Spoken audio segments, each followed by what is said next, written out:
Bismillahirrahmanirrahim. Assalamualaikum warahmatullahi wabarakatuh.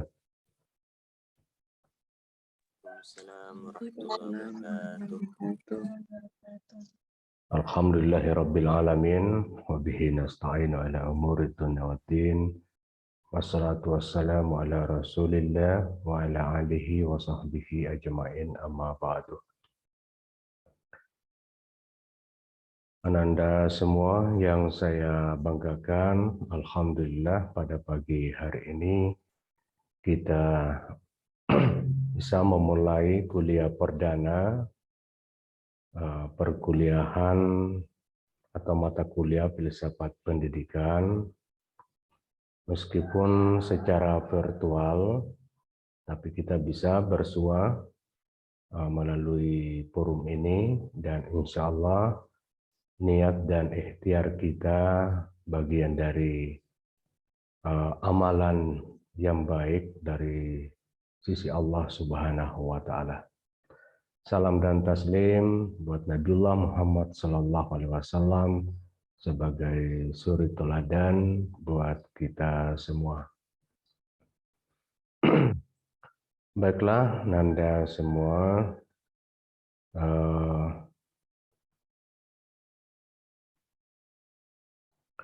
pada kesempatan ini untuk mengawalinya, saya akan melakukan presensi dulu.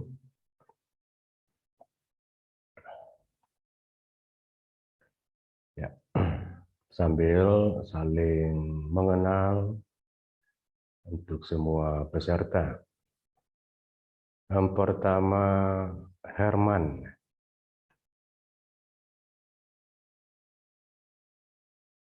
Tidak ada Herman ya. Indar Putri Lestari. Hadir Ustaz. Ya. Muhammad Razak. Tidak hadir. Nur Hikmah. Hadir Ustaz. Nizar.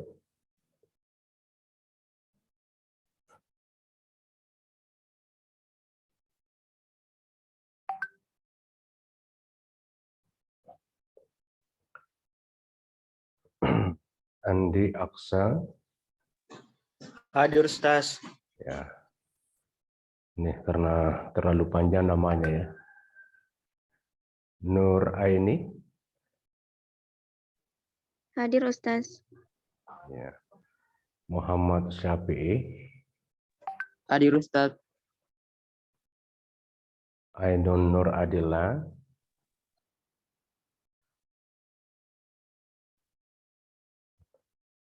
Nur Fahmi.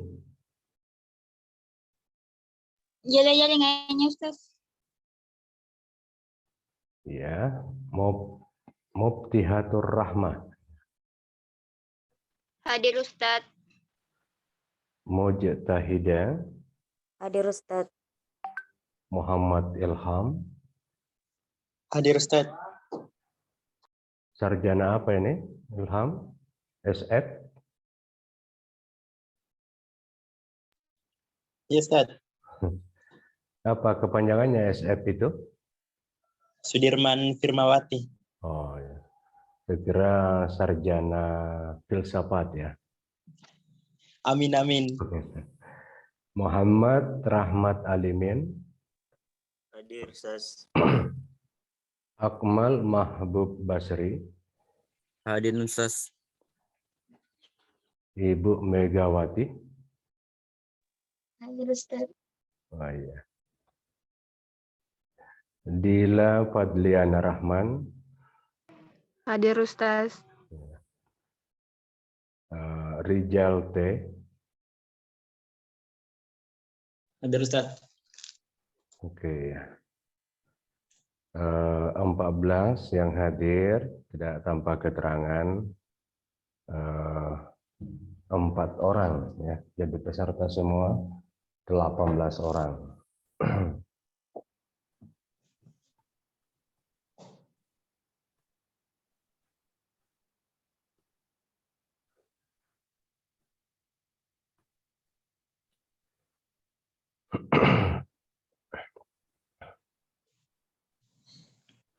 Oke, baiklah. Ananda semua, ya, hari ini kita memulai perkuliahan filsafat pendidikan. Ya, mudah-mudahan mata kuliah ini dapat menambah wawasan kita, dapat mempertajam nalar kita, membangun kepedulian dan otokritik terhadap berbagai permasalahan pendidikan, dan yang terpenting adalah membangun mindset yang arif dan bijaksana. Jadi ini yang menjadi kata kunci kita mempelajari filsafat pendidikan.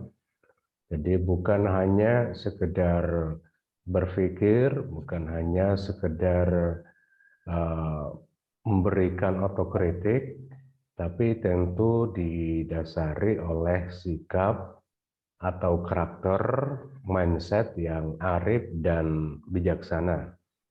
Karena Ananda semua adalah calon guru yang tentu berkecimpung di dalam dunia pendidikan, baik secara sistem maupun secara kelembagaan. Sehingga kehadiran filsafat pendidikan ini tentu berharap dapat memberikan wawasan secara fundamental, secara mendasar tentang pendidikan itu sendiri. Di dalam silabi atau RPS kita itu diawali dengan kajian paradigm filsafat pendidikan, bagaimana filsafat pendidikan itu memiliki peran penting, memiliki posisi yang sangat strategis di dalam membangun arah, mengembangkan kompetensi dan mempertegas target pendidikan ke depan. Jadi ini menjadi suatu core atau kata kunci di dalam pertemuan awal di mata kuliah filsafat pendidikan. Selanjutnya kita juga mencoba untuk membedah tentang substansi dan esensi manusia itu sendiri. Kenapa kita mengkaji tentang apa itu manusia, apa hakikatnya, perannya, posisinya, dan juga bagaimana dia membangun satu peradaban. Hal ini sangat penting. Kita ingin memahami secuil dari misteri yang ada dalam diri manusia itu sendiri. Karena manusia ini dalam konteks pendidikan itu dikenal sebagai subjek dan objek pendidikan. Ya, disebut sebagai subjek karena manusialah sebagai pelaku pendidikan itu sendiri. Sebagai pelaksana, sebagai pendidik, sebagai pembimbing, motivator, dan seterusnya. Jadi itu disebut sebagai subjek pendidikan. Sedangkan objek pendidikan, yakni manusia, merupakan sasaran dari program atau kegiatan pendidikan itu sendiri. Sehingga desain sistem, desain program pendidikan harus direlevansikan, disesuaikan dengan situasi dan kondisi manusia itu sendiri. Jadi itulah yang disebut dengan objek pendidikan. Nah, pentingnya kajian manusia dalam perspektif atau kacamata pendidikan atau filsafat pendidikan itu, sehingga kita bisa memahami manusia sebagai subjek dan juga sebagai objek pendidikan itu sendiri.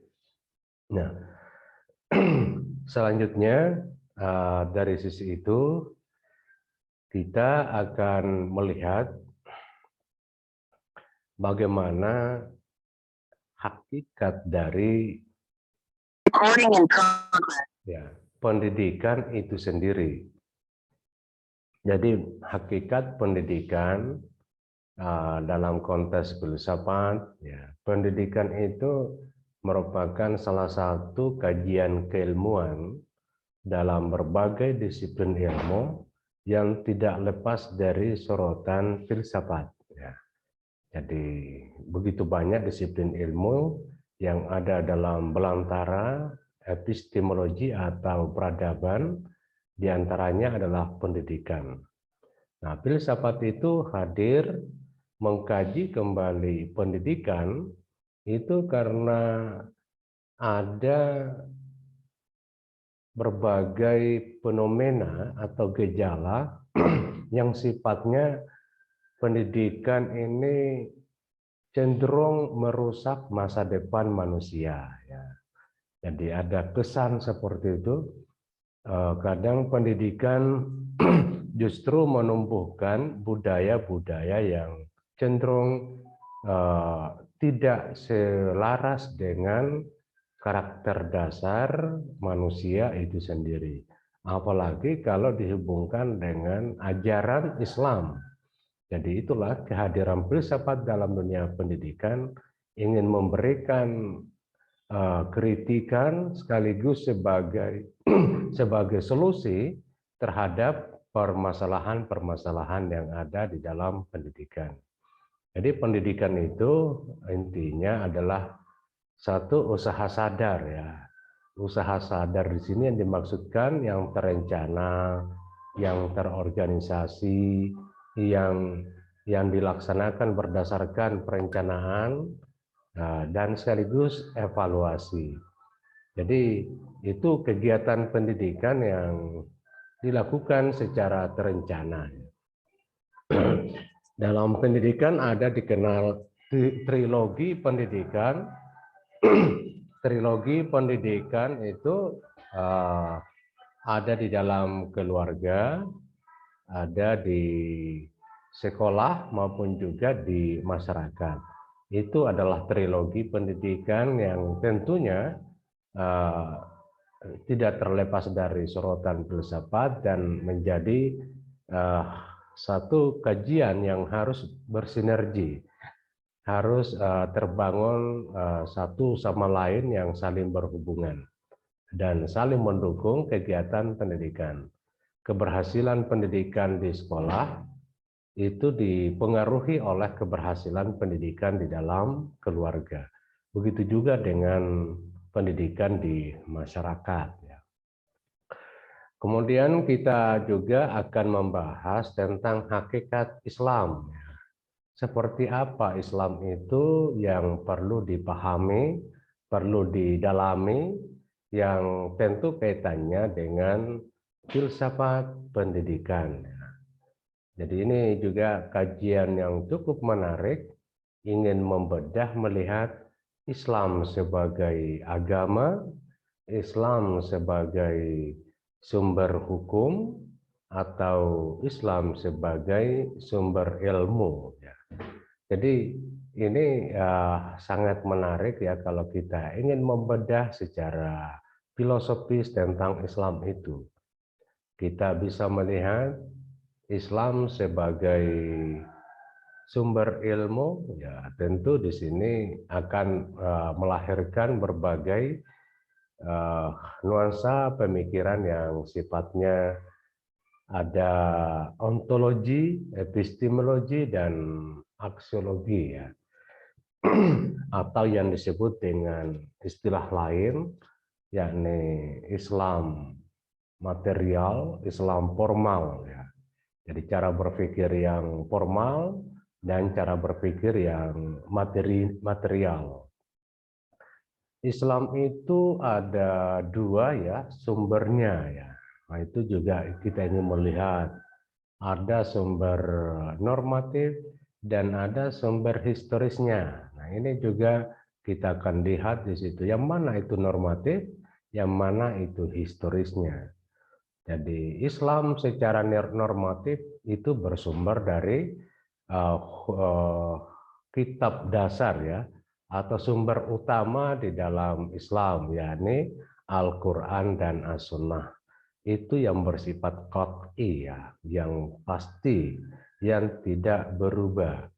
Nah, yang bisa berubah itu namanya Islam historis, Islam dalam sejarah.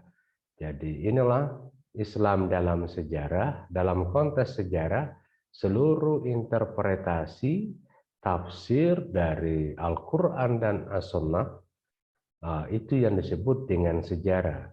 Seluruh apa yang dipraktikkan, apa yang diamalkan dalam bentuk melahirkan perilaku, tindakan oleh para sahabat, ya, tabi'in, tabi'in, para ulama, salafus saleh, dan seterusnya, itu semua adalah bersifat sejarah. Dan namanya sejarah, itulah yang sering diperdebatkan, sering didiskusikan. Tidak ada kata final tentang Islam itu sendiri. Jadi itu nanti Anda bisa bedakan. Kalau Islam sejarah, tidak apa-apa kita diskusikan, perdebatkan. Tapi kalau Islam normatif, itu sudah qat'i namanya ya. Sudah pasti, sudah jelas, tidak perlu diperdebatkan. Nah, kalau hadis ya yang sering diperdebatkan hadis itu adalah tingkat kesahihannya. Apakah status hadis itu berada di kategori sahih atau hasan atau dhaif atau maudhu. Nah, ini juga yang kita seringkali mendiskusikan tentang status hadis itu. Kapan hadis itu bisa dijadikan sebagai istinbat hukum, tentu harus jelas status hukumnya. Dalam konteks tadi itu tingkatan sahih, hasan, dhaif, atau maudhu. Ya. Jadi itu menarik ya, nanti insya Allah juga akan kita bedah tentang hakikat Islam itu sendiri. Kemudian selanjutnya ya kita akan lanjut, akan membahas dalam RPS ini terkait dengan masalah ilmu pendidikan. Seperti apa itu ilmu, ada yang bersifat ontologinya, ada epistemologinya, ada aksiologinya. Jadi ilmu pendidikan itu bersifat objektif, relatif, ya, dan seterusnya, lalu ditambah masuk ke dalam domain Islam. Jadi itu menjadi satu yang menarik untuk dibahas ya, karena ilmu bersifat relatif, kemudian melahirkan pendidikan sebagai salah satu disiplin ilmu, sedangkan ketika ada Islam, Islam itu secara normatif bukan relatif, tetapi sudah menjadi sifatnya qat'i ya, tadi saya sebutkan. Nah, di situ nanti kita akan lihat bagaimana relasi antara ilmu, pendidikan, dan Islam dalam kacamata filsafat pendidikan itu sendiri. Kajian selanjutnya itu adalah tentang komponen-komponen pendidikan ya. Ada komponen pendidikan yang bersifat tujuan pendidikan, ada kurikulumnya, bagaimana kurikulum pendidikan Islam itu kalau dilihat dalam kacamata filsafat. Kemudian ada pendidik, siapa sesungguhnya yang menjadi pendidik yang sebenarnya dalam Islam, tentu kajiannya melalui kacamata filsafat ya. Lalu ada kajian tentang media dan sumber belajar. Media yang kita gunakan ini apakah sudah sesuai dengan standar yang ada dalam pendidikan Islam, apa yang menjadi kelemahan, apa yang harus diperbaiki, bagaimana sejatinya media dan sumber belajar yang relevan dengan Islam itu sendiri. Lalu kita juga akan membahas tentang pendekatan, strategi, metode, teknik, taktik dalam pembelajaran. Itu dilihat dalam kacamata filsafat pendidikan. Ada juga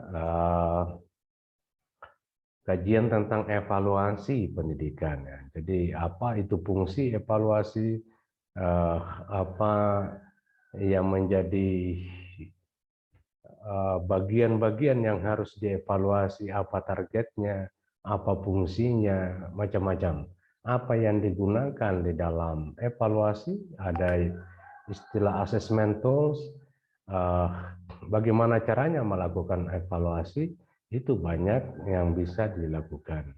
Itu juga akan menjadi kajian nanti dalam kacamata filsafat itu sendiri. Kemudian selanjutnya kita akan berbicara tentang pendidikan spiritual. Jadi pendidikan spiritual ini seperti apa yang sesungguhnya kita harus bangun ke depan, ya, melalui era disrupsi dalam revolusi industri 4.0 ini.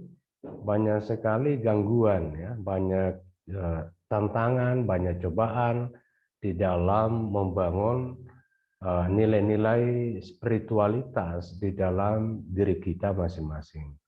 Ya, kenapa? Ya, karena sikap masif, ya, sikap yang sangat gesit dari digitalisasi itu yang mencoba mengambil alih ruang-ruang spiritualitas di dalam diri setiap umat Islam. Jadi seharusnya kadang ya kita harus bersikir, kita harus mengaji, tapi digital dengan daya tariknya tersendiri mengambil ruang itu, mengambil waktu itu. Ya, kita kadang membuka YouTube, lupa waktu dan seterusnya. Itulah salah satu contoh banyaknya gangguan di dalam membangun nilai-nilai spiritualitas kita sendiri di tengah revolusi industri 4.0. Itu adalah menjadi kajian kita ke depan. Nanda semua, yang saya banggakan bahwa perkuliahan kita ini, ya, tentu sifatnya, ya, pendekatannya itu berpusat kepada mahasiswa, ya. Jadi istilahnya student center learning, berpusat kepada mahasiswa, kemudian berbasis riset, ya.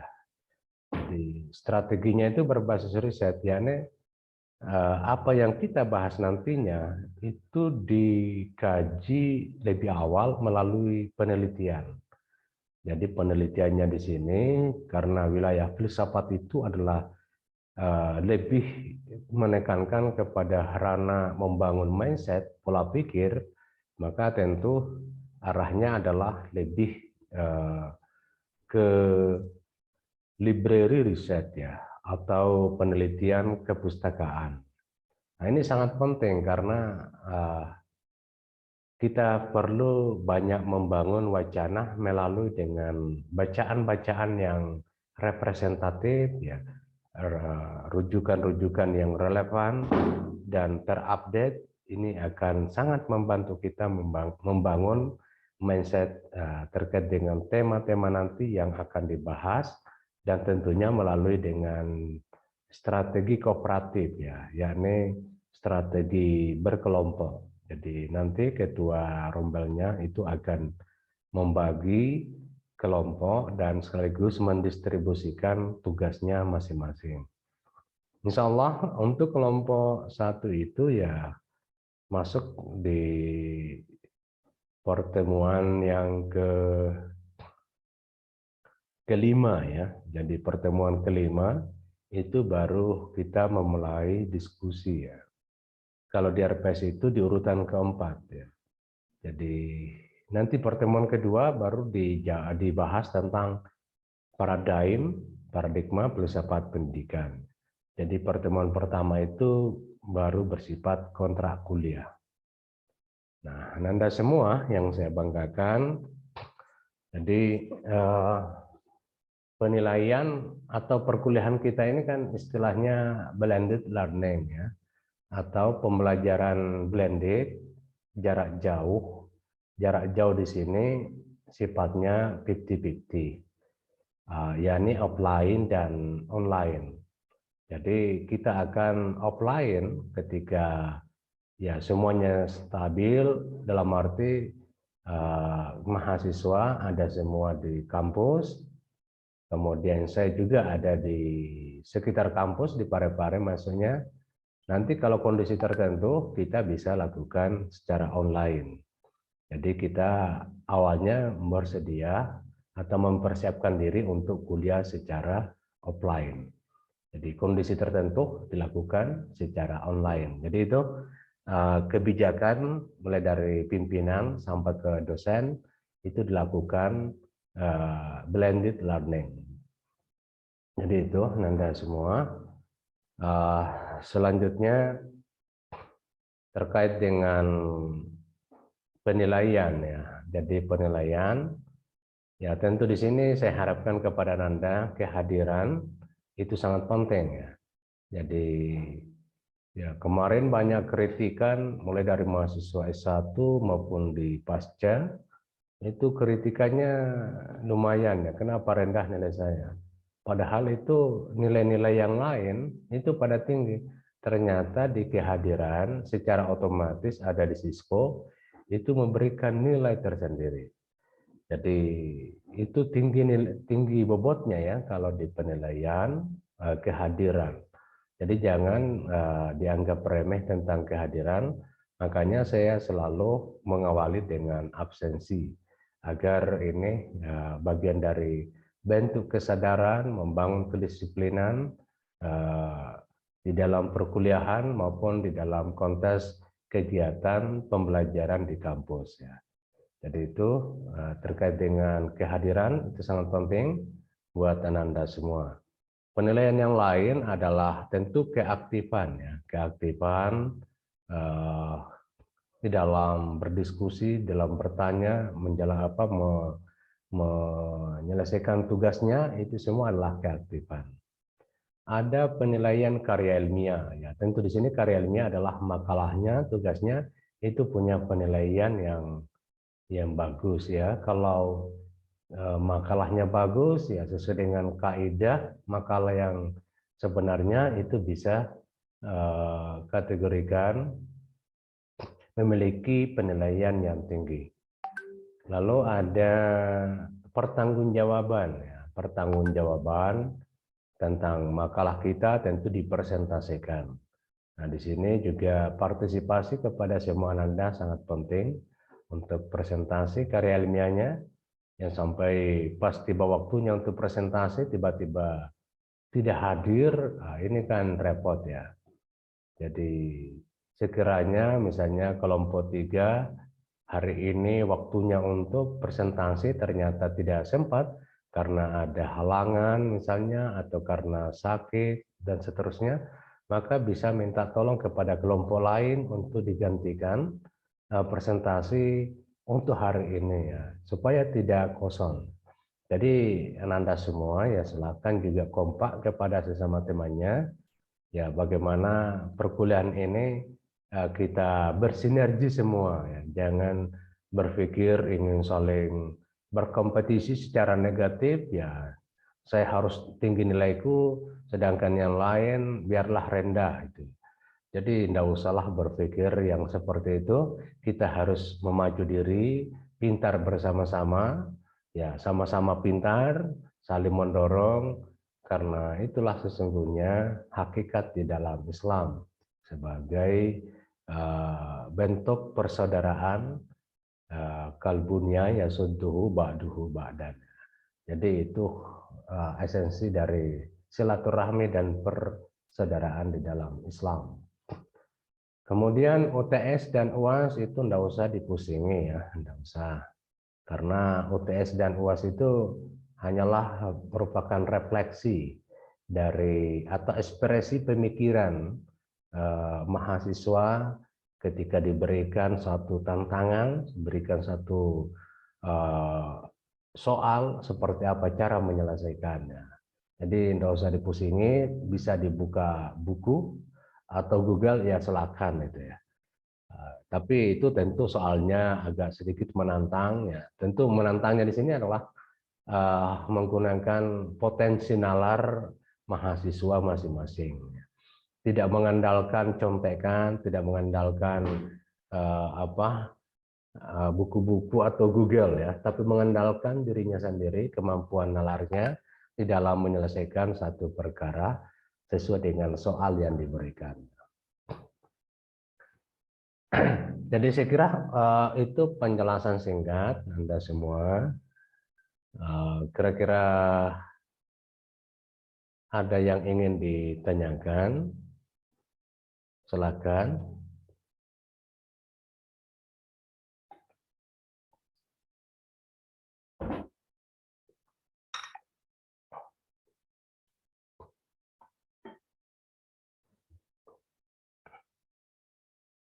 Siapa ketua rombelnya?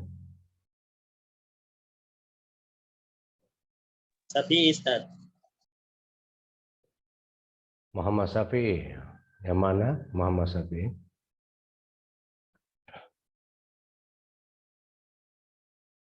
Muhammad Syafi'i ya? Atau ini penunjukan langsung ya? Bagaimana Muhammad Syafi'i?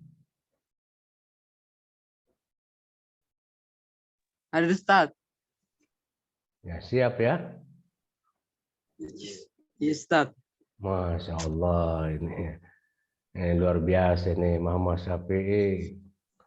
Ya, siap menerima amanah kapan dan di mana saja ya. Ini akan menjadi bagian dari proses pembelajaran. Ya, meskipun sedikit ada beban ya, ada beban, tapi itu adalah bagian dari proses pembelajaran menjadi pemimpin masa depan. Insya Allah ketulusannya itu akan memberikan keberkahan di dalam tugas-tugas perkuliahan. Ya, banyak cara, banyak hikmah di balik dari amanah itu sendiri. Yang penting Muhammad Syafi'i nanti benar-benar ikhlas dalam menjalankan tugas ini. Oke, baiklah Nanda semua, karena ada kegiatan dan insya Allah kalau ada hal yang kurang terang benderang nanti ditanyakan di WA Group, dan insya Allah mudah-mudahan pekan depan kita bisa kuliah offline ya, di kelas dan disiapkan LCD ya, mudah-mudahan bukan di lantai 3 ya. Kalau lantai 3 ya olahraga pagi-pagi. Kalau Nanda tidak ada masalah ya, kalau tapi ya kita lihat sajalah. Jadi baiklah Ananda semua ya. Saya lihat ini ada tambahan yang hadir ya. Siapa yang pendatang baru ya? Ustaz, atas nama Nizar Ustaz. Baru Nizar.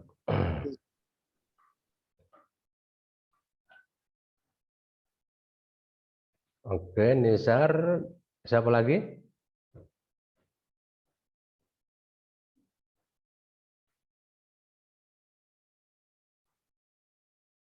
Iya, berarti cuma satu. Oke, baiklah Nanda semua, ya mudah-mudahan pertemuan singkat kita ini ada manfaatnya dan penuh keberkahan.